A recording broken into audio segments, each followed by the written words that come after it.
You're so coy, alluring, angel with a wicked smile, sleeping 20 hours a day, never lay a paw on dusty clay.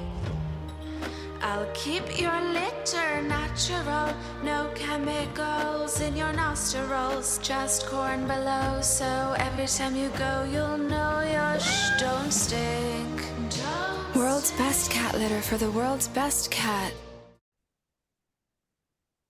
Hello, everybody, and welcome back to The Advisor with Stacey Chillemi. And today I'm so excited because we have a very special guest. She actually has a podcast on our channel. She is an amazing life coach, and she's also an author. And she is just a wonderful individual who's part of our podcast team, and she has such great things to teach. Today, she wants to go into her new book that's going to be launching very shortly. It's called Grace Yourself: How to Show Up for the Sober Life You Want. And it's an amazing book, and she's going to tell you about it. And she's going to tell you also how she actually came to this idea, and also the writing structure, how much she put into it, and how it actually, came together. So it's really interesting because there's so many people out there that want to write a book. They just don't know where to begin. And I think this is great for anybody out there that has a story or has an idea and really wants to learn how to write a book. And, this is the person to ask. So, Chris, it's a pleasure as always to have you on the show. I'm really excited. Tell me a little about, Grace Yourself, the book, and how you actually came up with the idea and the purpose behind it, because we all have a passion and we all have a reason why we write these books. And what was your reason for wanting to write Grace Yourself? So good to be here with you again, Stacey. Thank you. I wrote, this is my second book, and I've been a coach for several years now. I am a life coach. My clients are, I'm actually trained as a coach to coach anyone, anywhere, anytime. Yeah. However, my clients over the years and what I love, who I love coaching is high performers, high achievers, people struggling with performance pressure and self-sabotage, Hmm. perfectionism. And I think we're experts at serving the person we once were. Yeah. And so I used to be that person. And I think that's really why that's been my niche over the years. So I wrote a first book called Living All In: How to Show Up for the Life You Want. And I wrote that for my clients so that I would have my favorite tools written down. It came out in 2022. I self-published it, and it's been super helpful as a tool for serving my clients. Well, I love writing, got the writing bug, and then I started when it was over, I started the second one. Yeah. And it's another coaching book. However, this one is the subtitles How to Show Up for the Sober Life You Want. And so in order to teach these more coaching tools, I thought, let's really speak to that client that I'm working with, the recovering perfectionist, the person struggling with self-sabotage.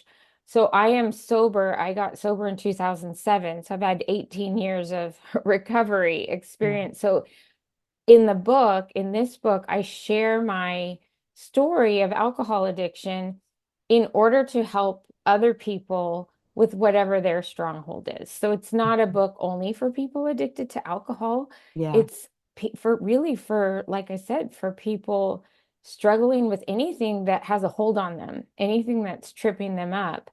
And in order to do that, I really needed to share my own story, which is Right. vulnerable. It's funny, it came out, I finished writing and I thought, oh shoot, now I have to share it with people, because I realized a lot of people just didn't know.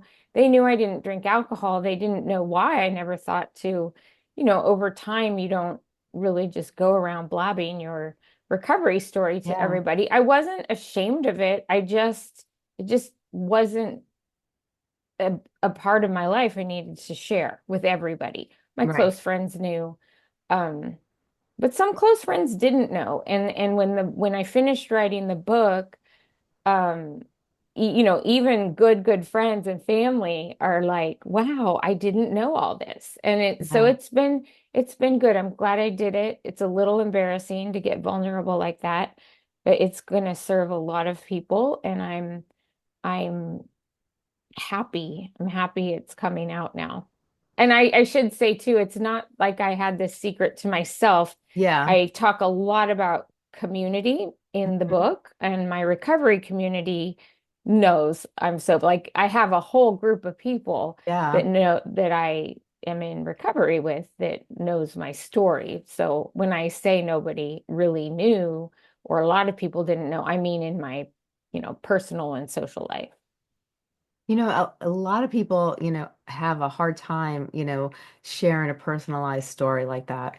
And, how did you get the resilience to actually do it? Because there's so many people that have gone through things in life and their stories are really, really touching. And, it's very hard for them to come out and talk about it. There are people that have gone through a lot of things similar to you, whether it's addiction or it's physical abuse, or they've gone through different things in life, even near-death experiences. And it was really hard to talk about because it brought flashbacks.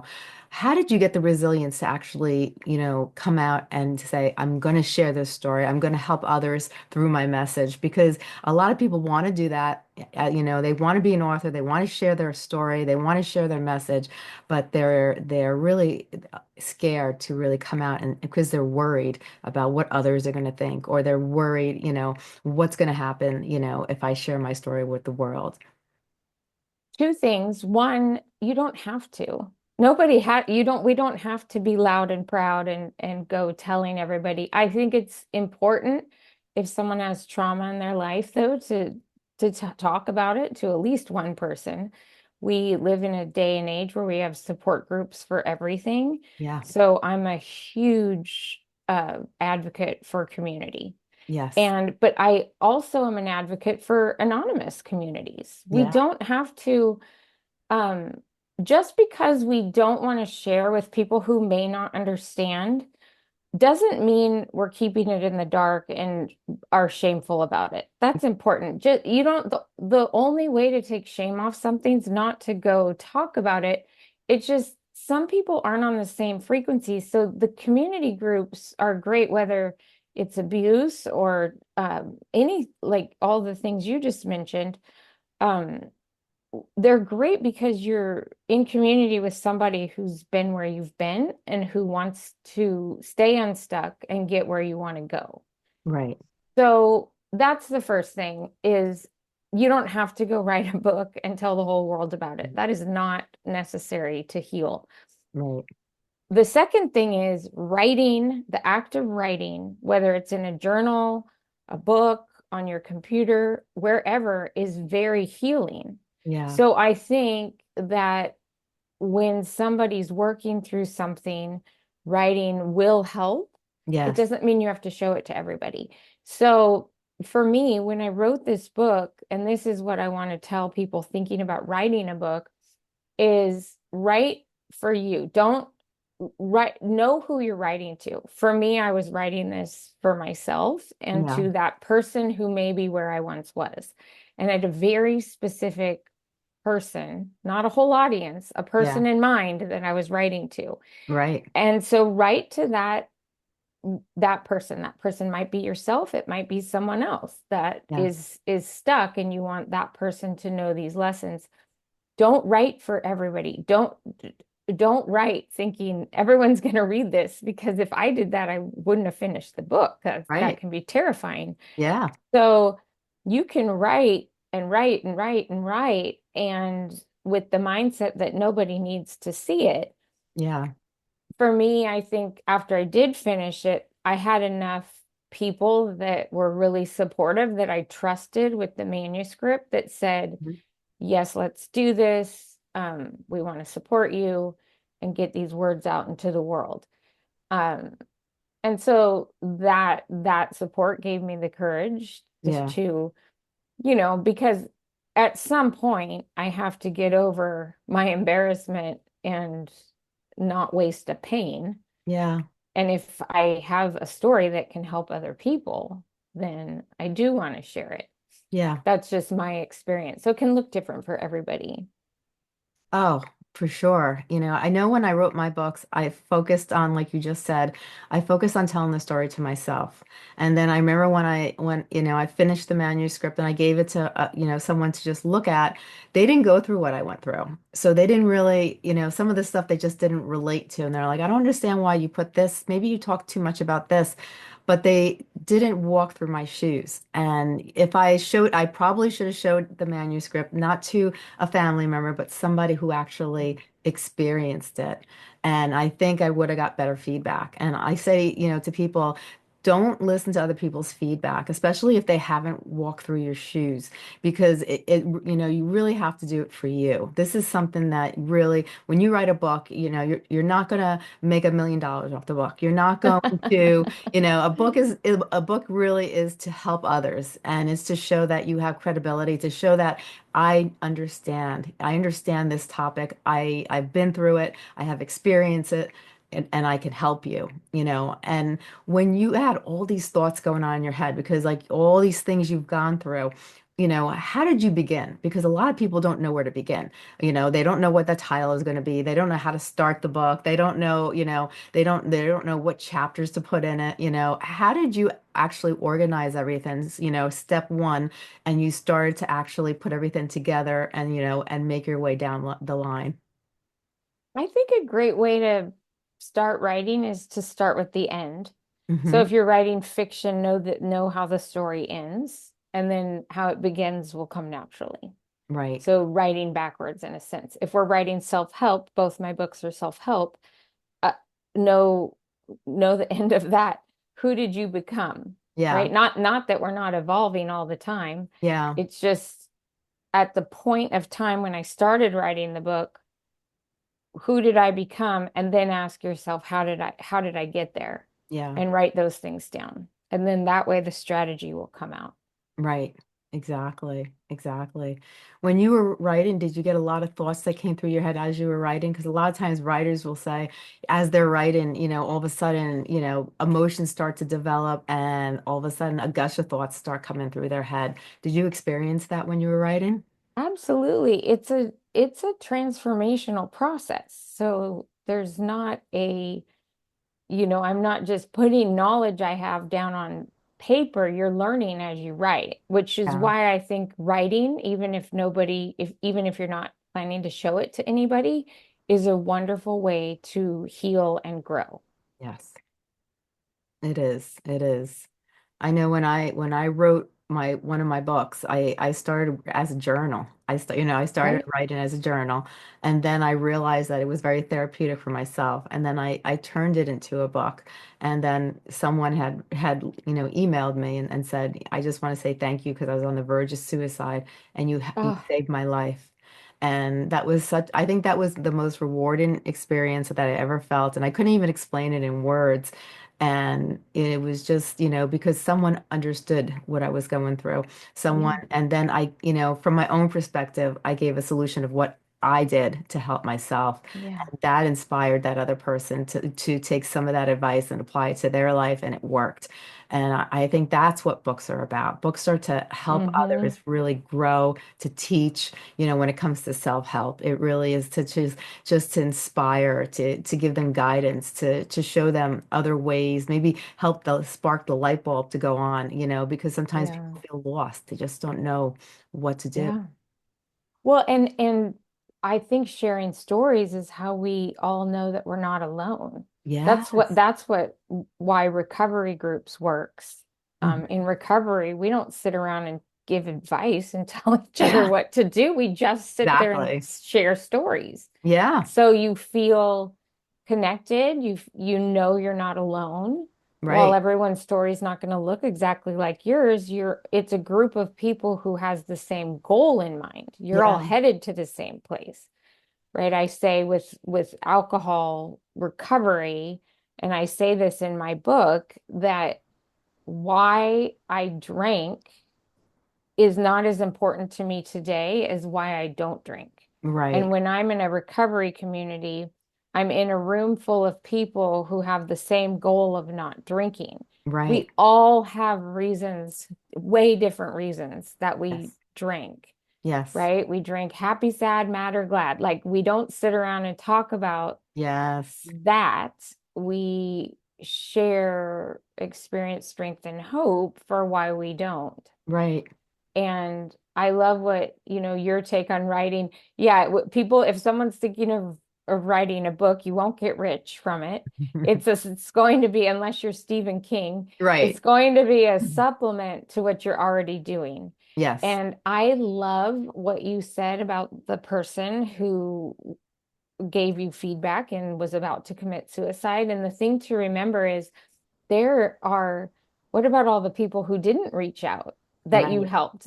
We just don't know. We don't Yeah. know the impact. And so if something was put on your heart to write, I do believe we have a responsibility with that message. And then if you do write it and put it in a book, my belief is that I have now a responsibility to steward that message Yeah. really for the rest of my life because I Yeah. wrote it in a book. I think what it inspired me is that when I started to mentor, I just started to volunteer and advocate just like you had your community, and I started to help others. I realized that my story had such an impact on other people's lives, and the conclusions that I came to and I shared with others had inspired others, to try to, want to do something and not give up. And I think that's what really I started to like come out of that shell because there's so much stigmatism in our world. We're labelized Mm, and I think that's why so many people are afraid sometimes to share because they don't want to be labelized. mhm, That's the one bad thing about our society is that there's so many labels, and they automatically, stigmatize a person according to what they've gone through, and it's not true. And mhm, when I actually was in my community and I shared and I was helping others, that's when I realized that I don't need to be ashamed. I don't need to, hold back because I'm helping these people.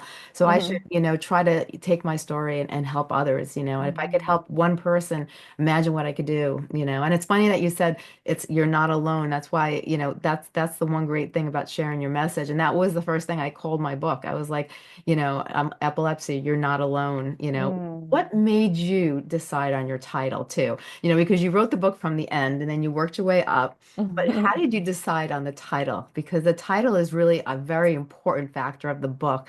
And Grace yourself, like how did that come to your mind? Yes, I love this question. So I'm a person of faith. To me, grace is God's unmerited favor. It's what I'm given freely that I didn't earn or deserve. Mm-hmm. And as a person, and a lot of my clients fall in this category as people that struggled with perfectionism and rigid thinking and harmful habits and self-sabotage, a lot of us feel that, well, I'll speak for myself. As a young woman, I didn't understand grace because Yeah. I didn't understand the concept of that I just got something that I didn't earn, that I didn't Yeah. control. Control is a big part of all of this, Yeah. addiction and all the people I help, because in essence, we're controlling the way we feel. We're controlling our state. So control is a thing Mm-hmm. um, that people like me struggle with. And I thought I didn't understand the concept that I get something that I didn't control. I thought, Yeah. I'll tell you what I'm worth, you know, and I'm not worthy. And if you're a person that struggles with depression and self-loathing and negative self-talk, you can really fall into that. So the grace yourself is really suck it up. You're worthy no matter what. You Yeah. do not get to decide how valuable you are. You're Yeah. not in control of your Right. worth.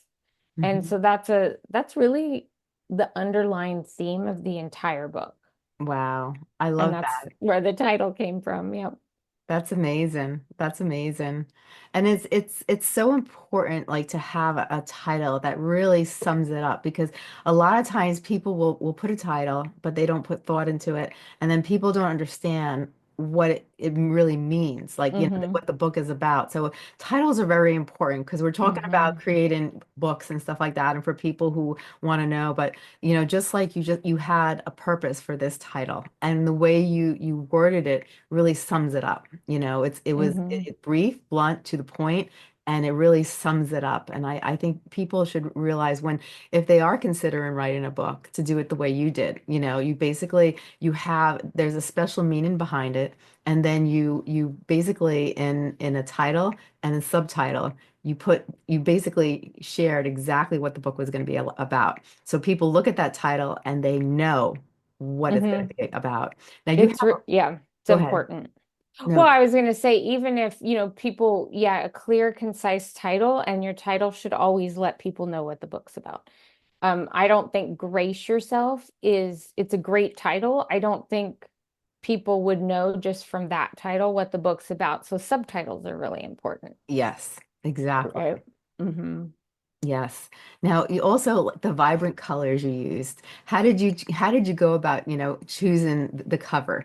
Yeah. Um, I love bright colors. So the publisher gave me a few options, and every publisher person you work with will be different. Yeah. Even when I self-published, I worked with a really wonderful artist, Yeah. and it was the same process for both books. I gave them ideas. Here's what I'm thinking. Yeah. Then they gave me assortment of what about these? Yeah. And then, I think most of us kind of know that gut feeling, like, okay, Yes. that's the one. So Hmm. once I picked it, then you can make small adjustments, like bring up brighter blue or bright, Yeah. Yeah. but yeah, that's how it did. And I love, um, so my first book here, I'll hold it up because so the first book has this splash of color, and I Yeah. wanted them to look good together. Right. So I think they look great They together. do. They do. Um, and just all that color to me is all of us, we're just full of ups and downs, highs and lows, all types of emotions, Yeah. right? We're colorful human beings. Oh, 100%. And even with the psychology of color, each color Hmm. represents specific things and it brings out specific emotions Hmm. and feelings, when you look at specific colors, it just, automatically it just elevates, our brain and triggers certain things when we see Hmm. specific colors. And, I like that the red just brings out the vibrance, it really attracts your attention. And then you have blue, which is like a moment of calmness. So it's like you have, this thrust of motivation, and then you have the blue, which is like a sense of calmness. And it's like, going up and going down. And, Hmm. and it's kind of like going through the motions. And that's kind of your book is really explaining a lot of different things. And I really like how you design the colors and design the cover. I think you did a great job. Well, thank you. If Yeah, you I'm happy with it. Yeah, for sure. It looks great. If you had to give some tips to people about writing books, what would be some of the tips that you would like to share with people? Well, the one we both said, know who you're writing to. Mm-hmm. Know how you want it to end. Mm-hmm. When somebody reads your book, if you had one chance to leave this reader that you've identified with something, if you could just leave them with one thing, what do you want them to know without a doubt Yeah, by the end of the book? right. Um, I like to do an outline and Mm-hmm. then go chapter by chapter. Don't edit till you're all done. Yes. Get it all out in a big, crazy, ugly draft. Mm-hmm. Edit later, get all your ideas on paper. And then, a lot of people think, oh, well, I'm not inspired today or I'm not motivated today. Don't wait for motivation. That's kind of a hoax. Yeah, We need to schedule it. So right. schedule a time to write. And it doesn't have to be like a perfect, you can have a rhythm or season to your writing. For me, I don't work in perfect, like, oh, 2 hours today at this time. For me, it might be a chunk, like a month Yeah, that I'm gonna write. And then I just know I don't really plan a lot of things in that month. And that's a writing month. But it does need, however, it's whatever works for the person. it does need to be scheduled though. You Yes. just can't write when motivation strikes because Yeah. that's not a thing. Right. Oh, 100%. 100%. I love your advice. It's amazing advice. Now tell me, right now you're in pre-launch session, Mhm. right? So, where can people, purchase the book for a pre-launch right now? It's available everywhere for pre-order where books are sold and at the online retailers. It comes out February 18th and then it will be available where books are sold in stores. I Hmm. want to say for authors, pre-orders are so important because the way the algorithm, works right now, it Yeah. changes all the time, but is all those pre-orders are the numbers calculated during launch week. Yes. And then so book distribution is also that's a whole other thing we don't have time to talk about on this call, but that's another thing is how where those orders are coming from. If every single person bought on Amazon, the bestseller lists are looking at where are all these pre-orders coming from. They can't Right. all come from one place. So your book distributor, like mine is Simon and Schuster, they will distribute these pre-orders accordingly. Hmm. And that is all for that determines the bestseller lists. Like Right. if you want to make an Amazon bestseller list, USA Today bestseller list, New York Times bestseller list. Now, those are three way different levels with New York Times at the top and Amazon at the Yes. bottom. And so, like, there's numbers that you have to hit in order to make certain lists. Yeah. But those numbers are looked at launch week. Yeah. So pre-orders, like if you know someone writing a book and their book is available for pre-order, Right. please pre-order it because that will help the author. I love it. I love Yeah, and the reason I should say too, like we already said, authors are not millionaires, and we it. we the reason for making the lists for me at least, it's not about notoriety or anything like that. It's because you spent a lot of time and work Yeah.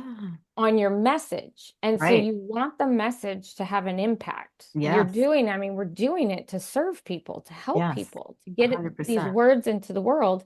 And the way that you can have an impact is by making these bestseller lists because it gets more exposure.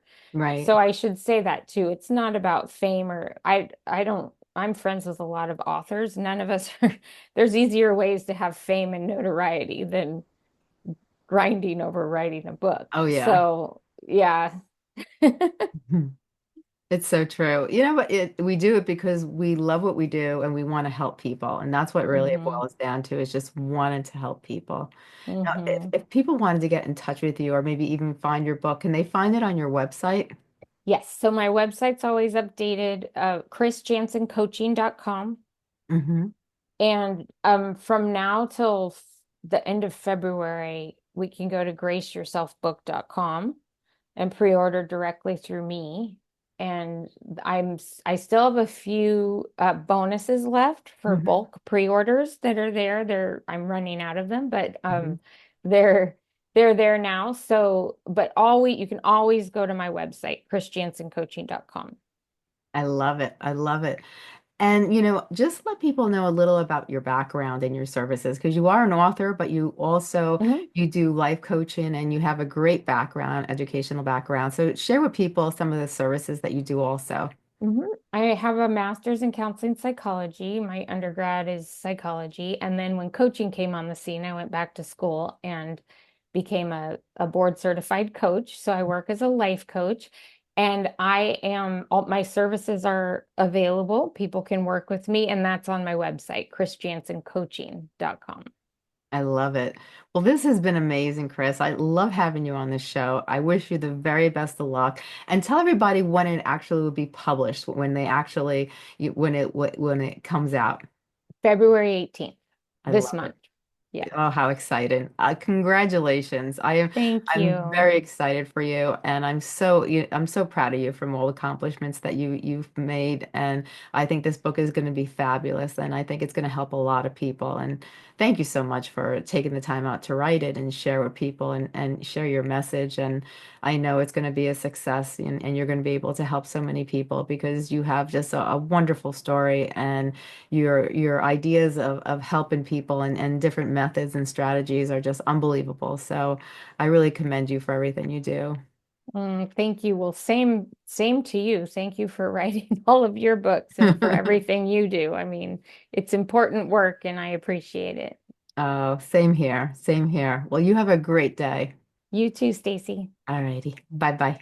Bye.